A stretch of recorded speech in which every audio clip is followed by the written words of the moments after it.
Howdy, howdy, howdy, everybody, and welcome to the iRacing Formula 3.5 Challenge here from the Nurburgring Grand Prix circuit. I am Austin Knight. I am joined by Brian Delt with Marco Barbadera in our wonderful production booth right here, and it is the season finale of the season, week 13. It's a jump week, but hey, whew. It is so great to be back in the booth for one final time for Season 3 before we jump into Season 4. And what a better place, there's no better place to do it than Nurburgring. So Brian, welcome to the series, welcome to the booth, and welcome to this car. Yeah, I can't say I have a ton of experience with this car or this track, honestly. But I think it's going to be fun to really get to see these guys go, because looking at these iRatings with this being an official series, this is going to be some good racing, I can already tell. So I'm excited to see these guys battle it out here, and I think it's going to be a lot of fun. Yeah, and as you say, this is a very high iRating because this is usually, on average, the highest iRating SOF race in all of iRacing outside of oval races. And the Porsche Sports Super Cup, but we don't talk about that here.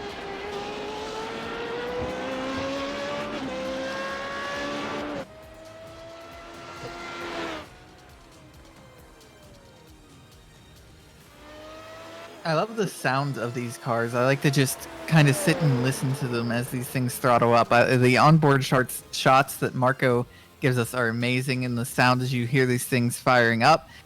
Open wheel cars always have some of the best sounds to me, personally. I think there's just something about hearing that throttle pick up and the way that these things have so much grip. So I think it's a lot of fun to just watch these things fly and just hear the sound of that engine. Yeah, the first thing everyone mentions when they first hear this car is, it brings back that old school F1 vibe. Well, these V8 just ring to a tune of just mwah.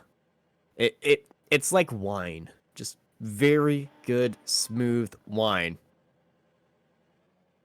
until you spin it and hit a wall. But these guys won't do that. They aren't me, mostly. But thankfully, this season has been very progressive for the Formula 3.5 car. I would say halfway through the season, they did come up with an update to make this car a lot more responsive and easier. And probably my favorite feature, you can catch a slide now. And qualifying is over, so let's go onto our starting grid here for the final race of the season. Tim Delisle starts up on pole, followed by Paul Ilbrink, Greg Olson, followed by Jose Longa, Phil Reed, Suelo Almeida, Edward Samborski, Fabio Ducarma, Russ Woodford, Renardo Augusto, Steve Honan, and Cedric Bill, followed by Robert Tarleton, Rob Bohr, Omar Bahat, Jason Henrique, James J. Pincer, Gennady Kalashnikov, Antonio Navarro, Bjarmi Ludvig, Luke Groom, Jamie Byrne, Mitch Green, and James Mallow. And this 24-car grid here at the one, the only Nurburgring to end out the season here with a bang. One thing I noticed was that the temperature isn't that hot here. It's actually pretty cool air temperature, which means that the track isn't going to be as slick as some of the other races you would normally see. So it's going to give these guys a lot more traction and really be able to hold this thing. As you're looking at it there, 18 degrees ambient temperature with a 19 degrees Celsius track temp. So that's not very hot at all. And I think that's really going to be able to help these guys just have a lot of that traction and control around here. Yeah, first got to heat up these tires, which can be a bit of a chore. So if you're going to see some of these guys try to spin up these tires at the start, and this 4.6K SOF rated race to end out the season, and championship leader and champion, Le Champion, Tim Delisle, is on pole. And here comes the 5 red lights. For one last time, the revs rise, and we're going wild in the booth. And we're going green flag racing for the iRacing Formula 3.5 Challenge here at the ring. Yeah, you know, always the start in open wheels especially just is so huge as we see them going 3 wide back there for second and someone gets pushed wide. So getting a great start in these cars is so important to be able to really get that lead and make up so many positions because it's so easier to make them up at the start rather than fighting for it on track, really. Yeah, right off the line, we saw Jose Longa jump into the middle of there, and he actually pushed his teammate Greg Olsen outside wide, and Olsen has dropped down into 4th place. Paul Ilbring had a great start. He stayed with Tim DeLau right there as we head through the Ford curve. Yeah, these guys are battling it out. Delisle looks like he's definitely got a better car as he did take the pole position here. So I'm wondering if maybe as these laps count out, if he'll be able to really pull away or if Ilbrink will be able to keep with him. So it's going to be a lot of fun to see Ilbrink really try to stay with Delisle. Well, Tim DeLau is Le Champion for a reason, and whenever he's in the lead, he's really not challenged much for it.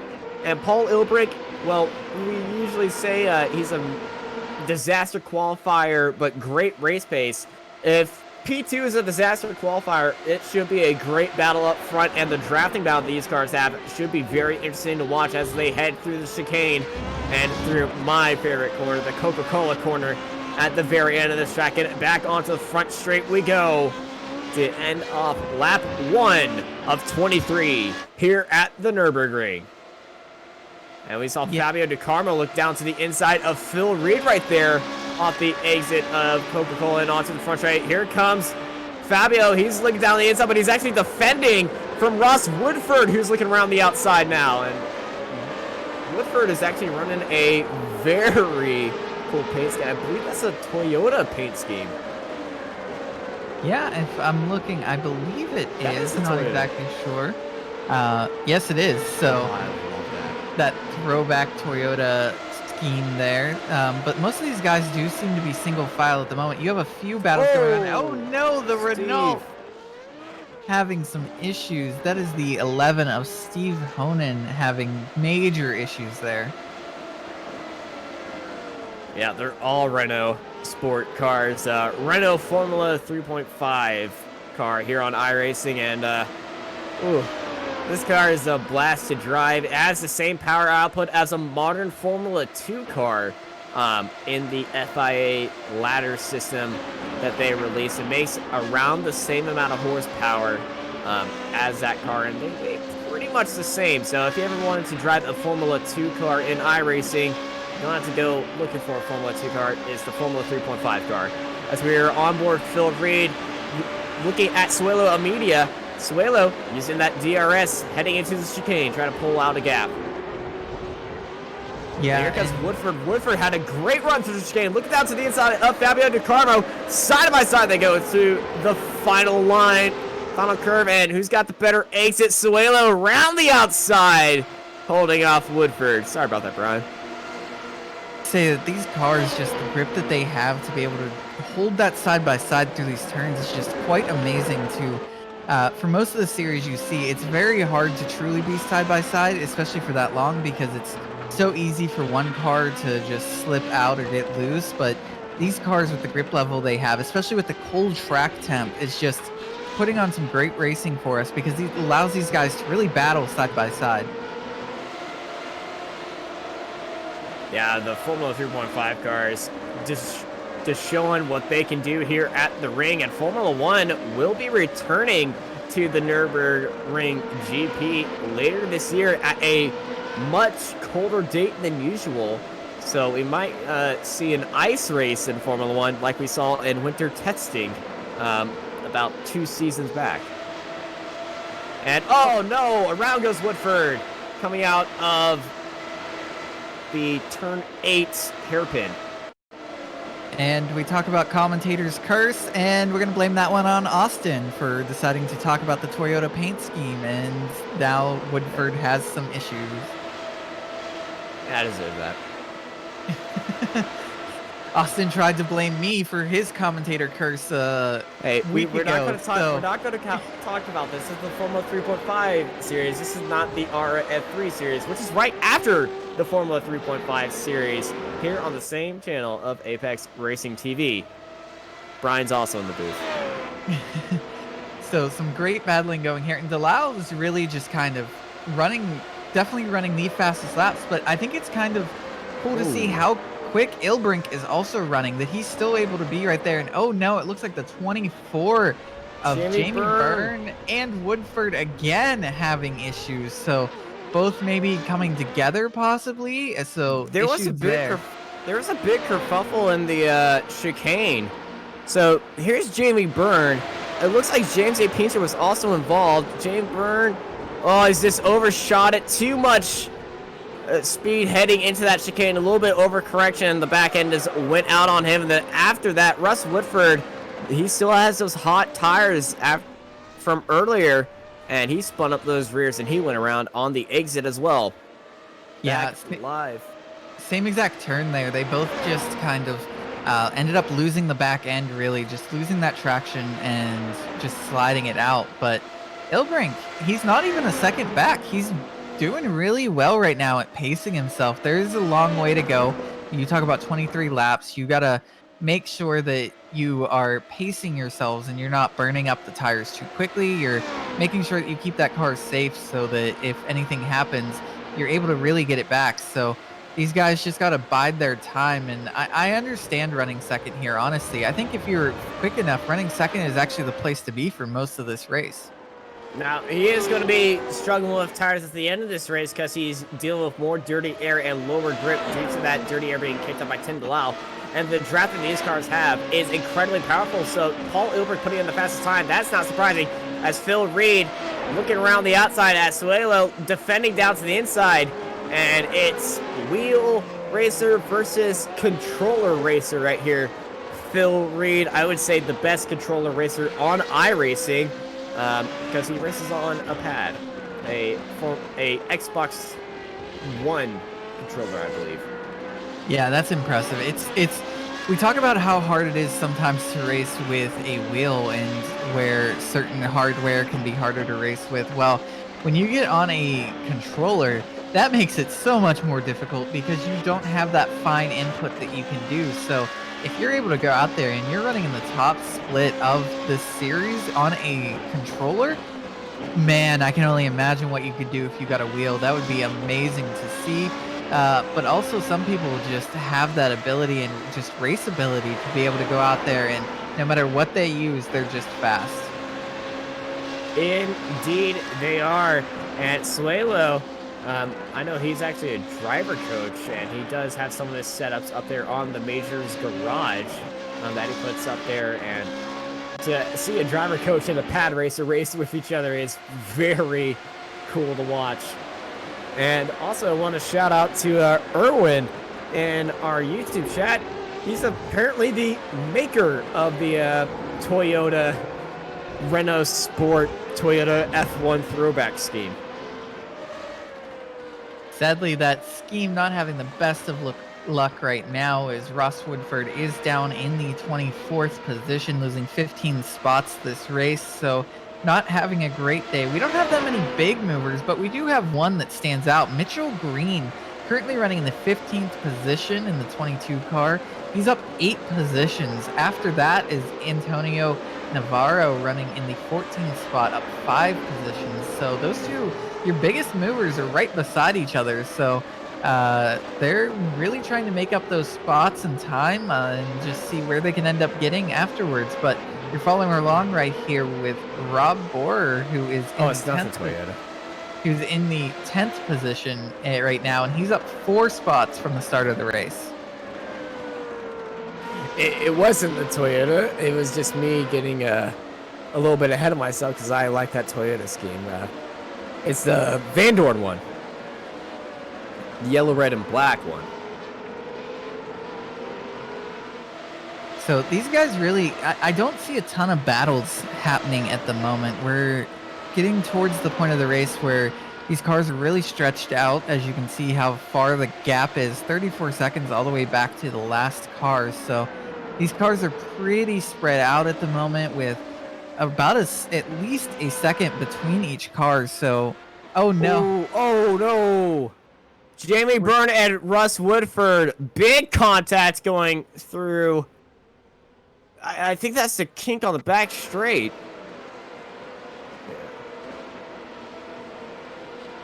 This is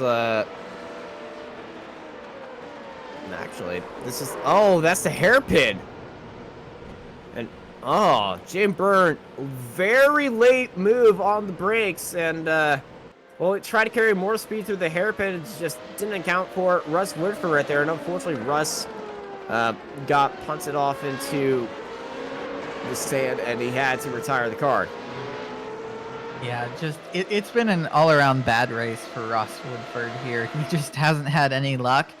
He was finally making up a position again, and then just Jamie Byrne was just not ready for him. So very unlucky day for Ross Woodford, and it's always bad, especially when it's the end of the season and you have that race, because it just means that it's going to take an extra week before you can really try to get back into the swing of things. So he's really just going to have to sit with what's happened and try to get ready for the next season. Well, I know that this car has been updated a lot recently with that new handling patch notes that they got, and this car handles like a dream now, and a lot more people are hopping onto this series, and a lot more people just love driving this car now because of it's just a lot more drivable than it used to be. And I believe the next patch is going to be one that improves the drafting behind there, but the one that I'm really looking forward to is new damage model, which hashtag iRacing soon. Yeah, there's some big updates coming to a lot of the cars.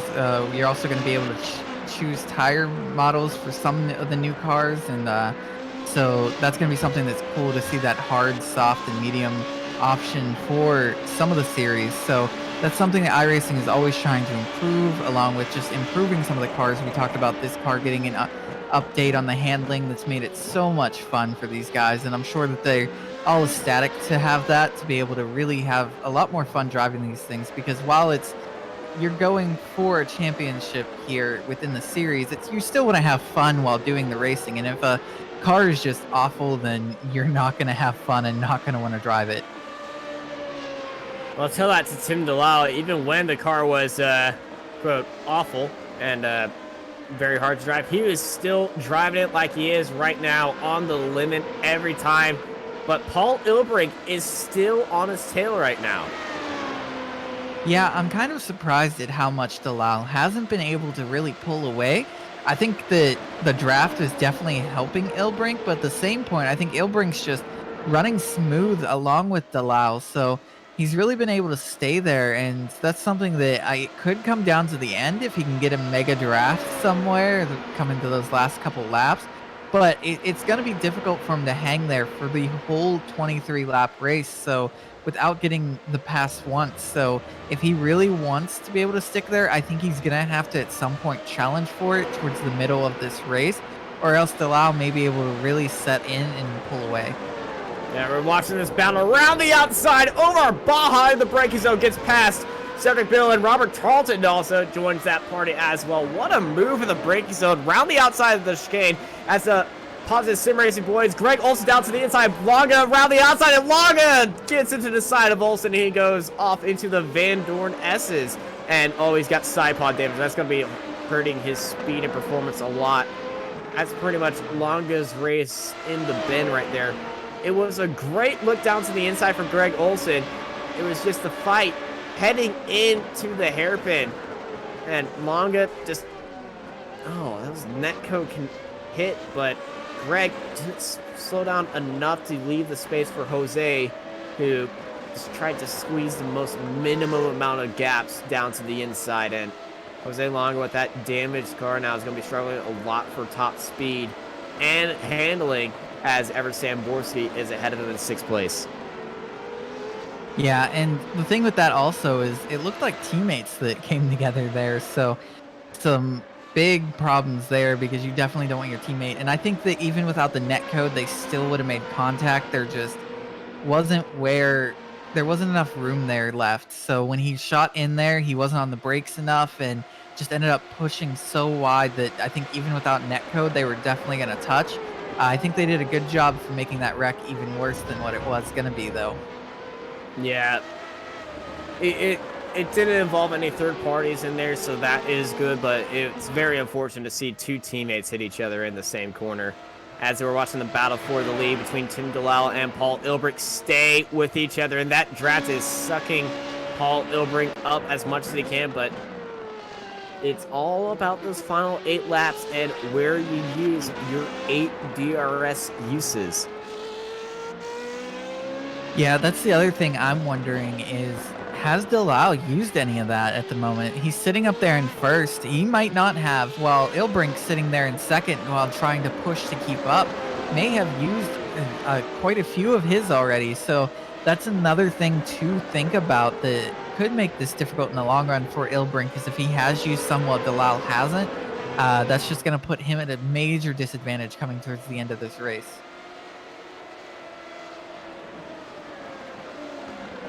Yeah, Tim Delisle still leading out, as it looks like Paul Ilbrick, he has used his DRS to stay up there with Tim Delisle as they go through the Schumacher S's. One of my favorite corners in all of motorsports, not just because of the name being my personal driving hero. It is a great corner just to just run a car through there. MX-5, it's fun and tricky, but in a Formula 3.5, it's a breath of fresh air, but it just looks daring. Paul, he's looking down to the inside, trying to get into Tim's mirrors and trying to throw him off right there, but knowing Tim Delisle, he doesn't look in his mirrors. Yeah, and these guys have actually been pretty quick. Oh, and it looks like Longa may be having some issues here, maybe dealing with that damage a bit and Look at losing that front some wing. position. Yeah, that thing is pushed up pretty hard. That's going to make it very difficult to turn. He's going to have to either try to come in and get it fixed or just deal with it. And I think he's trying to deal with it, but it's going to be really hard to make up any positions with that thing that damaged.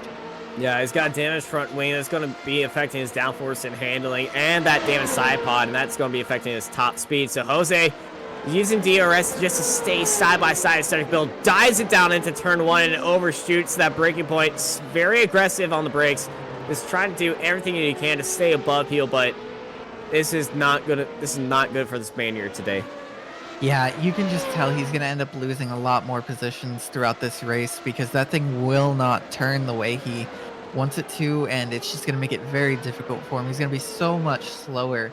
And speaking of slower, if we look through the times right now, the front two don't really have much fall off compared to the rest of the field at the moment. They've typically, within their past couple laps, have been within 1 to 2 tenths of their best laps. So they're still running really quick, while a lot of the field does have some fall off throughout it, where it may not be much for some of them, but for others, there's a huge fall off that's happened. And oh no, that was Longa. Longa has retired from the race. He's counted his losses, and it's just, I think this is just him pulling off and realizing that he's just done.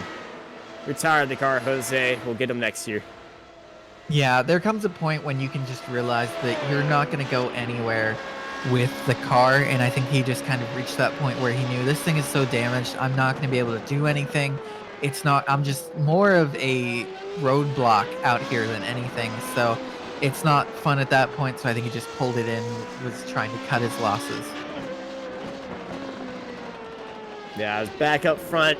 His teammate of Tim Delisle still leading this race. The Positive Sim Racing boys always have a guy up there leading and almost having a perfect season, I believe. And whenever I don't see a Positive Sim Racing car out in the lead, I think something absolutely awful did happen. But I do believe a Positive Sim Racing car has won every race of the season so far. Been an extremely long season, and my memory's not that great, and it's a 13-week season, so gonna have to go back on 12 weeks of results here, but I do think it has been a Positive Sim Racing perfect season, air quotes.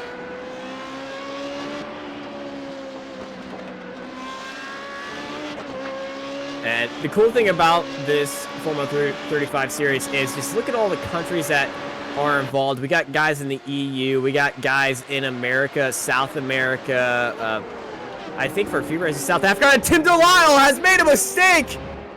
And that's a curse. I'm sorry.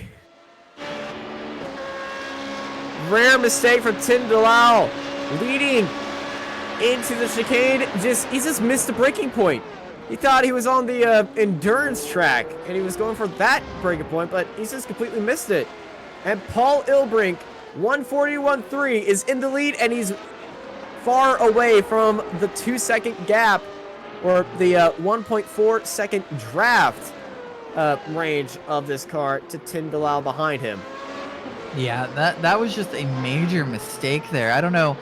It's so easy to lose your focus on some of these longer races, and I think that might have been just what happened there, where he was heading into that turn and maybe just lost focus for a second. It was just missed that braking point, because you could see it was so late that there was just no possible way he was making it. It was good on him to be able to realize that he needed to take that other route to really try to keep from getting any damage possibilities. So doing that really helped him there, and now he's just trying to bring that time back in from what it was, and he's doing good so far. It seems like that time has come down a little bit, so he's just going to have to log laps at this point and hope to be able to get back there in time. There's a battle for third. Suelo, Almeida, and Greg Olson nose to tail with each other, and I don't really have any explanation for that mistake from Tim Delisle. Maybe the fact that it's 7 a.m. for him. And I remember the old time slot where he would get up at 5 a.m. To compete in some of these races, and that's just ridiculous, because I can barely wake up at 8. Yeah, it's difficult for me too, but some people are very dedicated to this, and it's amazing to see that how far iRacing has come to where you have such dedicated people and people who want to go out and win these series. So this is an official series, so these guys are out here running for the official championship for the series through iRacing. So, and right now Ilbrink has that lead, but Delisle has closed in a lot, and I mean it's back to 1.3 at the moment, where it was almost 2 seconds. So Delisle's really putting in times right now to try to make it up and get back to him. Well, Tim Delisle started this race on pole. He knows how to reel in Paul, and he's doing that right now, and he's doing that either with DRS or just having a good time. But Tim Delisle made another mistake. That 1.3 second gap that he had has dropped down to 1.6 seconds. So Paul Ilbrink is just putting in the work right now, and that's that race pace that Paul has, which is, to him, freakishly fast compared to his qualifying. Yeah, and we see a battle going on here between Olsen and Almeida. These guys are really putting in some times right now to fight with one another. This is really the closest battle on track at the moment, so within 0.2 seconds of each other. So these guys are really fighting right now. And we've seen the two poke out a couple times there to try to get around Olsen. So we'll have to see if he's able to get him in the next couple laps or not. But the two is looking very racy back behind. Yeah, don't count your chickens before they hatch, because Suelo is very determined for attack, but Greg Olson is incredibly fast, and he knows how to defend. And both of them setting almost identical lap times, 141, 608, and 603, only separated by 5 thousandths compared to each other. And that's what running in each other's drafts will do. You're going to be running comparable lap times. And we see Robert Tarleton look down to the inside. Rob Bohr, DRS was open for Tarleton, and he's got the space and the speed to send it down to the inside ahead of Rob Bohr, who is stuck on the outside of the Mercedes-Benz Arena. And Rob Bohr looking to get back there in that beautiful car that he runs.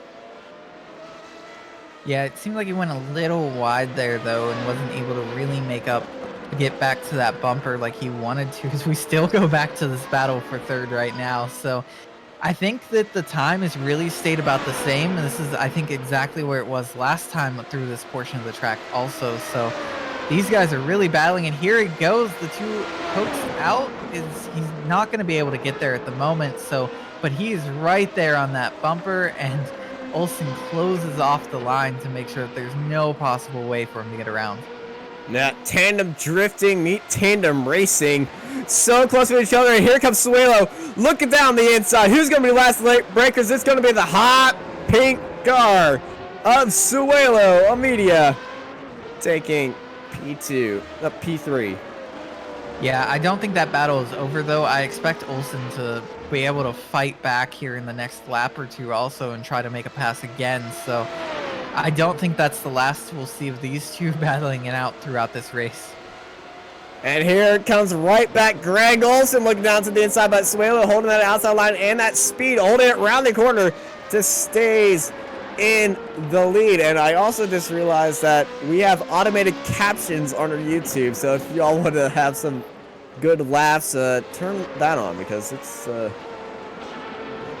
really entertaining watching what YouTube thinks what I'm actually saying.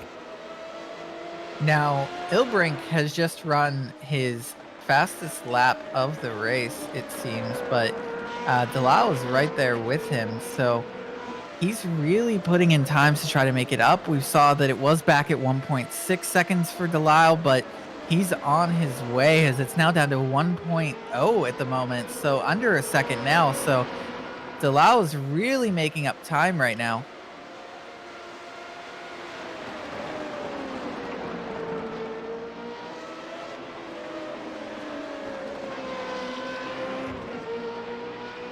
And we saw some grass flying around there as these guys are putting everything on the line. They're pushing these cars to the absolute limit just to make sure that they can get the fastest times possible. And I'm wondering if Ilbrink made a mistake, honestly, because that gap closed really fast for Delisle to get right back up to him. I'm wondering if maybe Delisle or if Ilbrink had a slowdown and that allowed Delisle to get right back there, or what exactly happened. So all I know is that it was an entire second slower in Sector 3 compared to Tim Delisle. Tim looking around the outside now.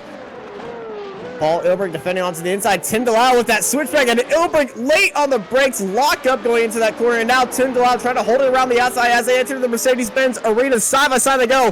Delisle around the outside, Ilbrink onto the inside, and Delisle's in that place where there is no grip. And Ilbrink defended that one very nicely. Cut off the switchback line as we look back at Delisle from the T-cam of Paul Ilbrink as they head into the Ford curve right now. 5 laps remain here at the Nurburgring for the Formula 3.5 Challenge season finale. Here for season 3, it's Delisle and Ilbrink battling for first. Yeah, I'm wondering what happened in that sector for Ilbrink that Delisle was able to get there so quickly and make up a second in one sector alone. That seems just odd to me that would happen. So I'm wondering if maybe there was a slowdown, like I mentioned, or if he just had an issue somewhere and lost focus. I don't exactly know, but that's just a lot of time to make up in one sector alone. Might have had a little bit of a wiggle. Here comes Ilbrink defending onto the inside. Tim Delisle looking around the outside. It's going to be a battle of last late breakers. Ilbrink sending it down to the inside. Paul not wanting any of that, but Tim Delisle on the exit. Side by side they go through the final corner. Ilbrink forced to go wide. Delisle forced to go down low, but there's not a lot of grip on that exit down low as Paul Ilbrink holds that speed around the outside for the lead. Yeah, it's going to be difficult to make the pass without Ilbrink making a big mistake. So Ilbrink definitely has the better position at the moment, depending, of course, on those DRS options and seeing how many each have left. Sadly, we can't see that to know, but I feel like that could really play a factor into this at the moment. Wondering how much Delisle used while trying to fight his way back up there, but also how much Ilbrink used when he was fighting Delisle early. So we'll kind of have to see how that plays out at the end here and how much that really factors in, because that could be a big decision maker in this battle. Well, they are within 8 laps to go, so I expect these guys to be using DRS on almost every lap now. But knowing Tim Delisle, he likes to save it all for one grand old final lap and to set a insane lap time. But Paul Ilbrink looking to break the streak of Tim Delisle.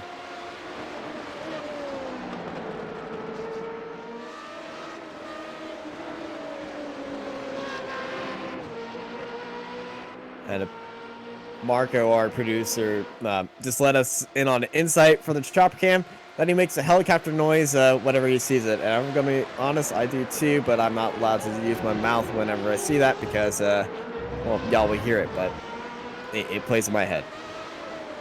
Now, Dalal is right there. He's continues to just get closer and closer to that bumper. We saw them side by side at one point. So now becomes the question of where do you want to be here? Do you want to sit in that second spot until really you come down towards the end of this, like the last 2 laps of this race? Or do you want to battle it out now and fight for it and just see what happens? But what I also see though is that car of Suelo back in the background there that's kind of crept up a little bit when these two were battling it out. So we'll have to see if that plays into it. But I think that now they're just not really fighting at the moment. They're kind of pulling away again. So we'll have to see how that factors in. But another thing is they could make a mistake potentially. We saw the big mistake that Dalal had where they just lost focus. If these two are battling side by side and they lose focus, that could be a big moment for Suelo to be able to get up there and take first. This might become a 4-car battle for the lead because Greg Olson's also with Suelo just a little bit back there. But if Dalal and Ilbert keep battling on, Suelo will definitely catch them. And currently, Suelo Media is faster than Tim Dalal and Paul Ilbrink.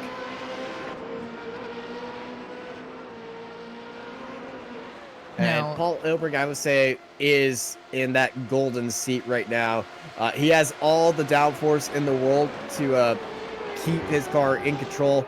And Tim Dalal is struggling with these tires at the end of this race. And all these guys are running that high downforce setup. So if you take off a lot of downforce when you're behind of another car, it's going to be hurting you, as Paul Ilbrink using that DRS. Dalal using that DRS too, but he's just too far back to look for a move as we go to 4 laps remaining here at the ring. And Tim taking a very ambitious dive late on the brakes, try to close up as much time as he can to get in on Paul Ilbrink.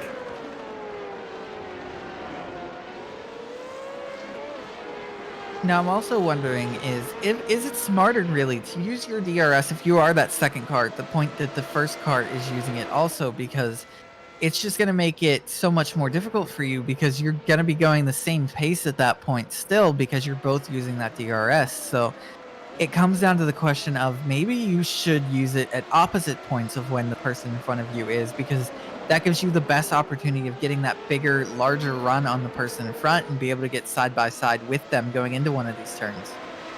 Draft is draft. Always use it in the drafts. Even with DRS, you're still going to get a little bit of draft from it. And the draft is insanely powerful in these cars. If you're half a second, there's a funny graph posted in the forum on draft effectiveness. It's a small linear motion. Then when it gets a half a second, it just shoots up to amount of draft effect in that car. The Formula 3.5 forums is very funny as Tim Dalal is right on the gearbox of Paul Ilbrink.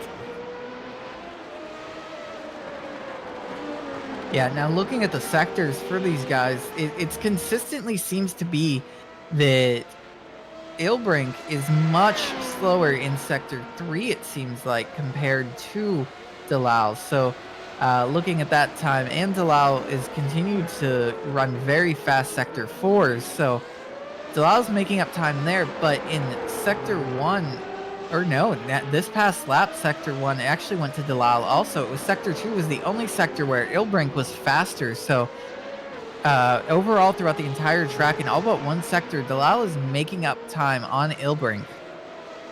Yeah, Sector 2 is a very downforce dependent part of the track. So I'm not surprised that Paul Ilbrink was faster through there, as Tim Dalal has to deal with all that dirty air. But Tim Dalal's got a great run coming out of the forward curve. He's looking down for the outside line as they head into the grand hairpin, that banked corner, hoping that outside line, but it's just too tight to go side by side through there. And Paul Ilbrink almost nudged Tim Dalal right there, but these guys love racing with each other as they head through the Michael Schumacher S's. Dalal looking around the outside now, but Ilbrink sends it up to the inside. He's off the track. Tim Dalal takes the lead on lap 21 of 23. Back into the lead, Le Champion. Tim DeLisle takes it.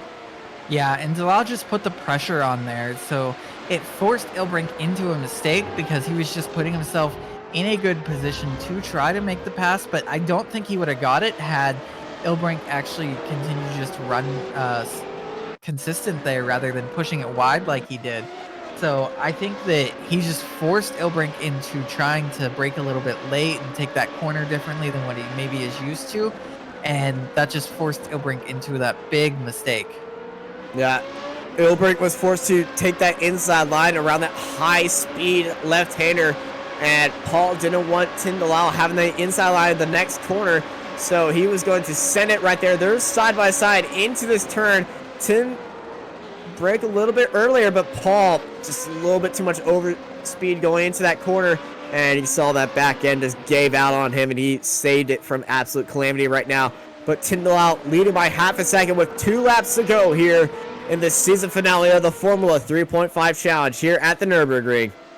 Yeah, and again, you saw you saw DeLisle brake earlier just to make sure that everything was safe there, but then all of a sudden it was just kind of big mistake from Ilbrink because he didn't brake as early and he was on the inside line. So what that does, it makes it harder for the inside line because when you push it in there, your car is just going to push wider and it's going to swing loose. So that's really what you saw happen there with Ilbrink. As we're looking at the battle for 5th place between Phil Reed and Edward Samborski. And Samborski's had an up and down race. And here comes Paul Ilbrink. He wants to return the favor down to the inside in the chicane. Tim DeLisle's not giving up any room side by side to go. Paul Ilbrink very loose on the exit. And here comes Tim DeLisle trying to gain back that spot he just lost. But with 1 lap to go, Paul Ilbrink returns into the lead here at the Nurburgring. And it's a white flag. Edge of your seat action here for the Formula 3.5 season finale. Paul Ilbrink defending down to the inside. Tim DeLisle's on his back rear wheel trying to switch back, but Paul Ilbrink defending it by taking up all the track right there. But Tim DeLisle's just dancing on that gearbox. Paul in the Mercedes arena takes that inside line once more. Tim DeLisle going for that switchback move as they head into the S's. Paul Ilbrink in the lead just barely. It's anyone's game right here, but advantage I would have to say is Paul Ilbrink's right now.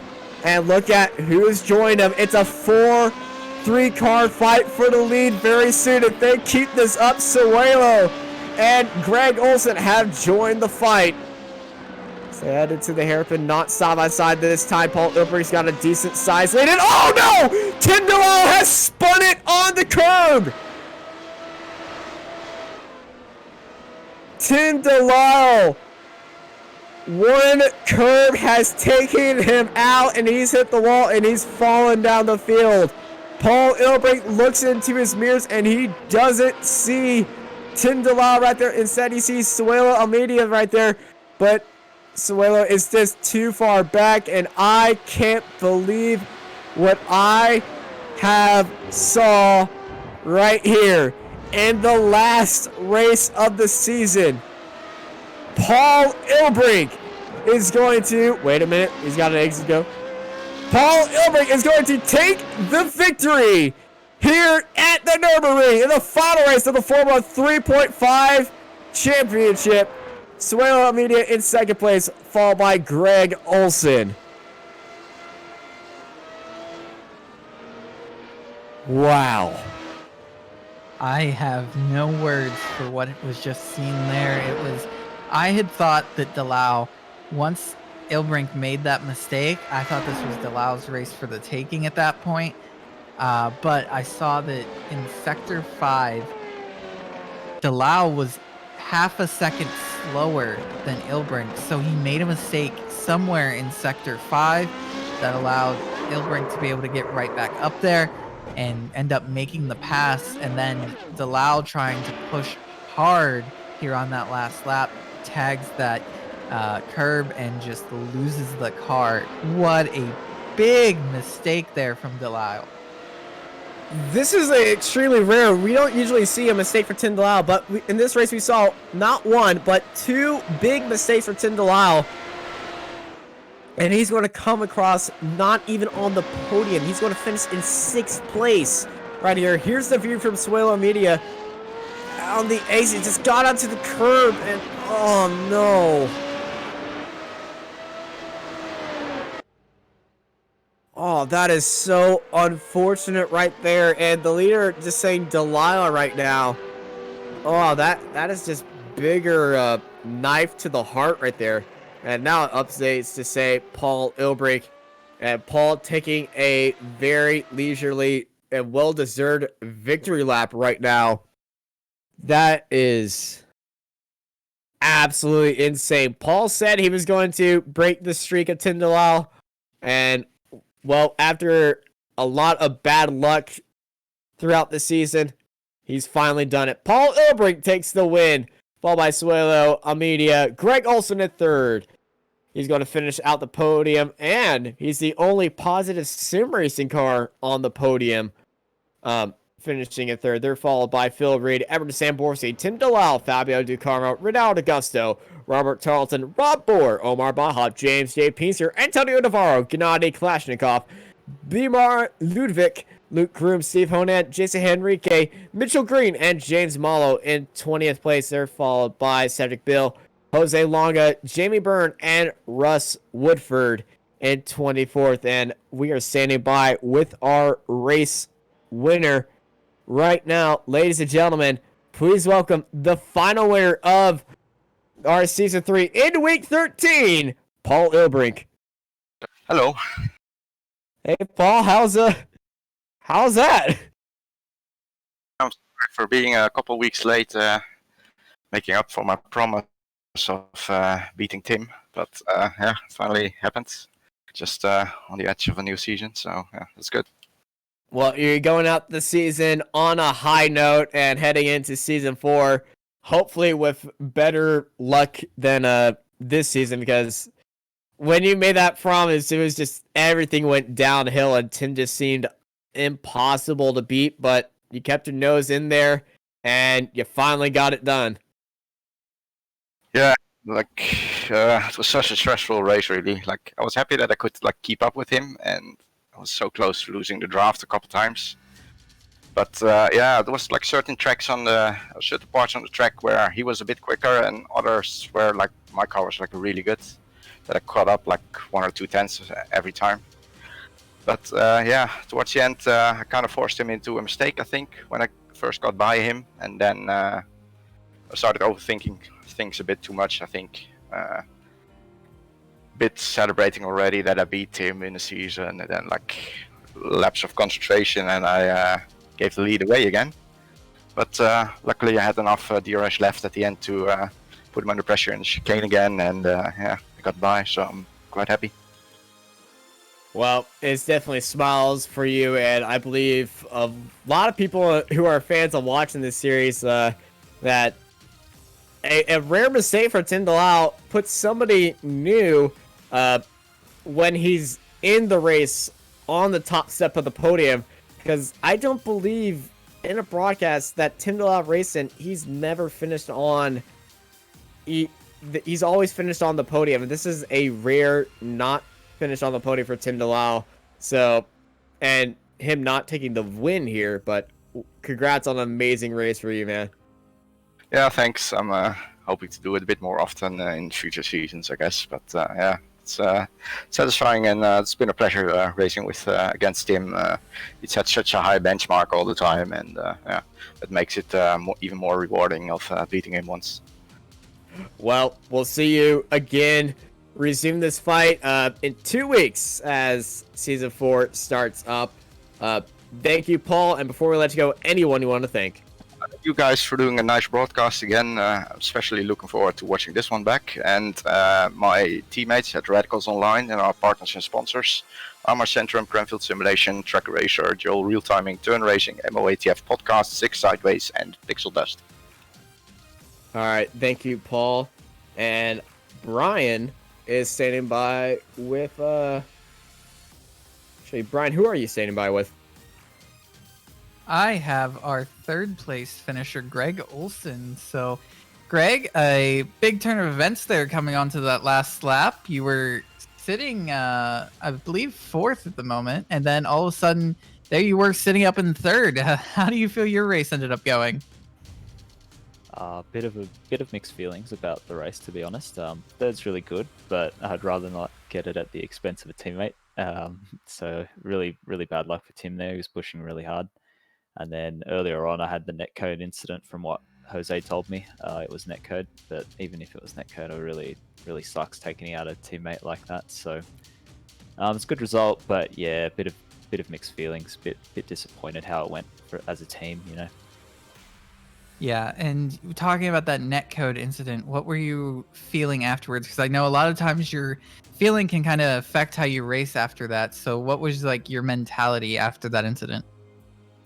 Yeah, obviously I didn't feel great. But Jose, I apologized to Jose over voice comm, and then he whispered to me after he retired from the race, just saying, "Oh, look, don't worry, it was netcode. You know, like it was a massive netcode, and you know, it can't be helped." So Jose sending me that message definitely helped. But after that, then Swelio started catching me, and I sort of regretted even attacking Jose in the first place. I think I should have just let him focus on his pace and just try and pull us away from Swelio in the slipstream. And I kind of felt like after Jose disappeared, maybe I was using the slipstream as a crutch a bit. So yeah, look, it wasn't the tactics weren't perfect today, but look, I'll take third place.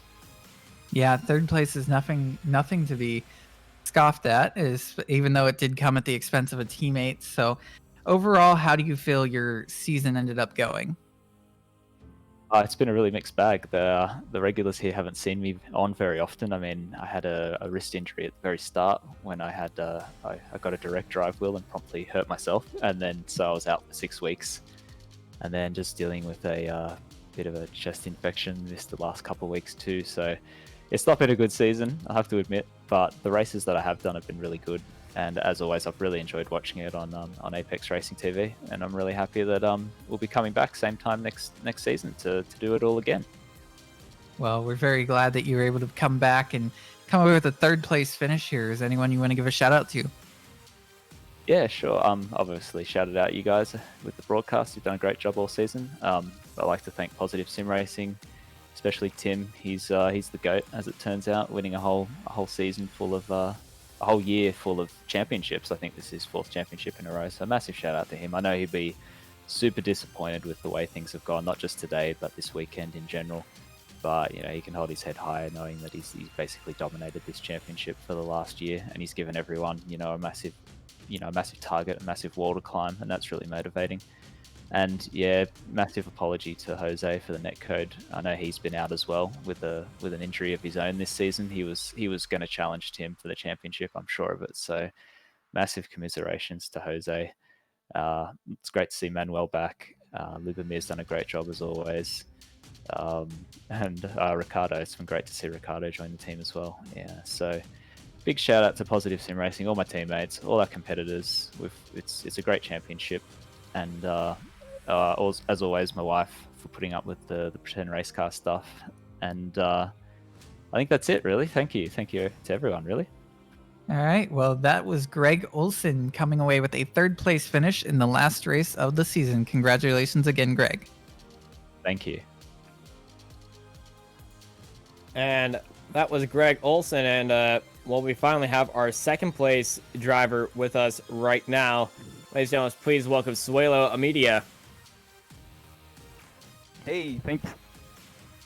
Well, that was an interesting race for you. You were one of the biggest movers, up 4 spots where you qualified, and you just had a banger of a race. And at the end of the race, it looks like you were about to start challenging for the lead if this race carried on for just a few more laps. Yeah, one more lap. Like I was really expecting that to happen because they were like killing themselves during the entire race, and I was like, okay, so this P3 here doesn't smell like a P3.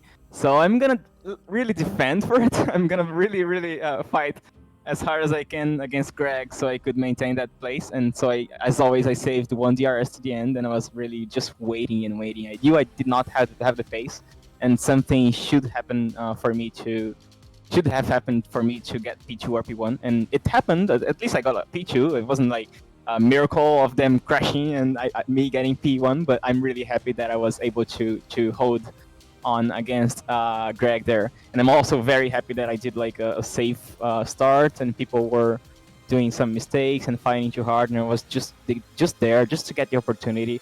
I knew I didn't have a huge pace, but I was very consistent. So I was just waiting, just trying to stick there, and it worked. It worked, P2. I'm really happy because like I'm always 4, 5 tenths slower in the qualifying with this car. I really didn't get the flow to get a good qualifying lap here. I think it's being always like that during the entire like last 5 or 6 races. I'm always slower in the qualifying than in the race. So I just did my best there with my consistency, and it was a very good result. It is a podium's always a great result, and P2 surprise P2, and that's a way to end out the series and the season. So I believe we're going to be seeing you next season, right? Yes, maybe not too much because I will be working a lot doing the data packs for 3 cars, including the new McLaren, and I'm also going to be racing the LMP2. So that's like four cars every week. So I'm not sure how it's going to be, but I'm going to try. I'm going to be doing my best. All right. Well, thank you, Suelo. Before we let you go, anyone you want to thank? I want to thank my team, EG Racing, that Estrela Galicia, and also my friends from Sub Racing, Scuderia União Brasil, and my girlfriend, Amanda. I love you. I miss you. And yeah, to everyone who was racing with us this season, it was a really, really fun season. Like this race, it feels definitely like a league race because the racing standards are so high, the SOF is so high, everything is like the race is clean. So I'm really, really happy that this car is very popular like that with so good people. And yeah, that's it. All right, thank you, Suelo, and thank you for a great battles out on the track, and congrats on a podium. And now, everybody, we usually end it with 3 interviews, but I think we all have to give this one final interview a go because, well, he's been dominating all season, and just to see, well, this race end out the way it did. Ladies and gentlemen, please welcome Tim Delisle. Hello. Hey, Tim. That race didn't go your way.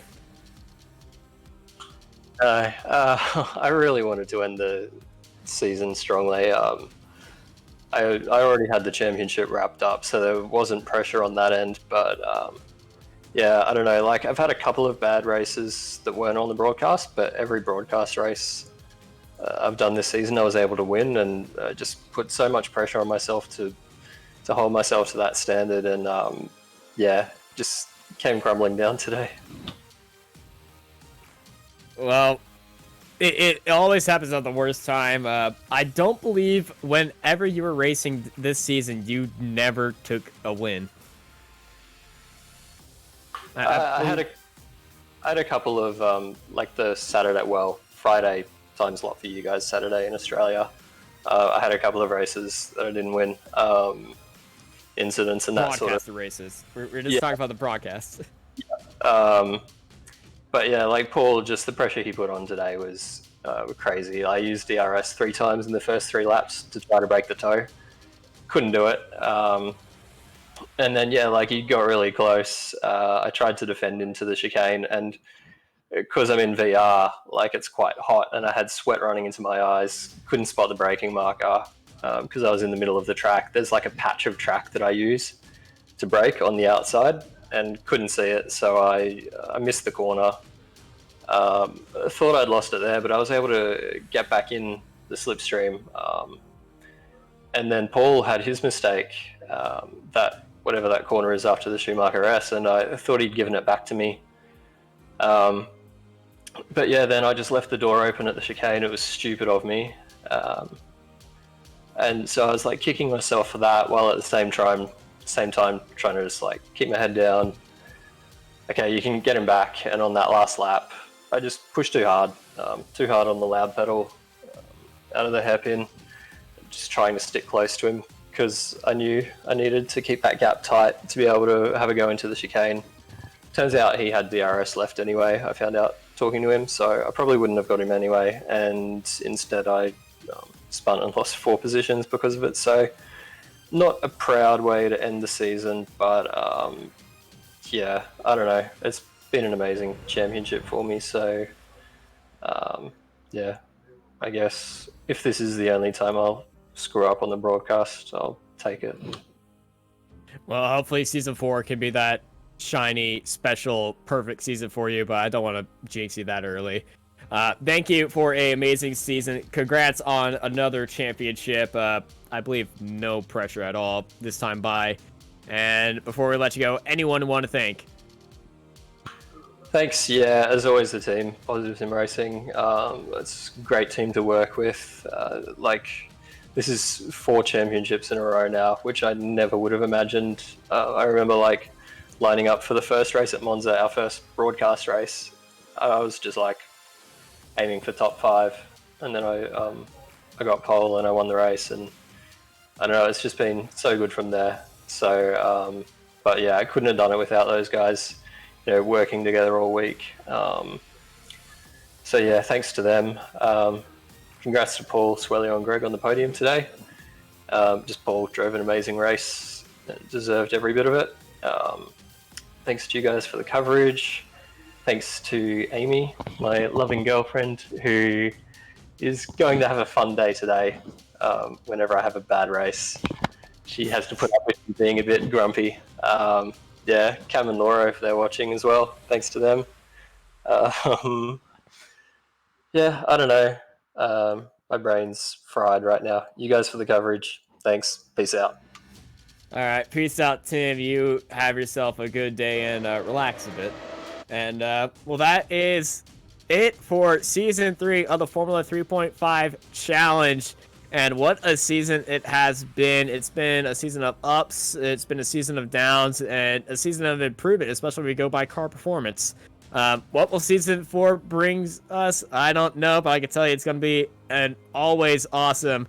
Thank you, everybody who supported us here on Apex Racing TV, who showed up in chat, subscribed, gave us all some good laughs in chat, and just made this Formula 3.5 community just feel, as always, just so amazing. Well, for one last time of the season, I'm been joined by Marco Barbanera in the production booth and Brian Delp with us in the commentary booth. And I'm Austin Knight, and I hope y'all have a great night.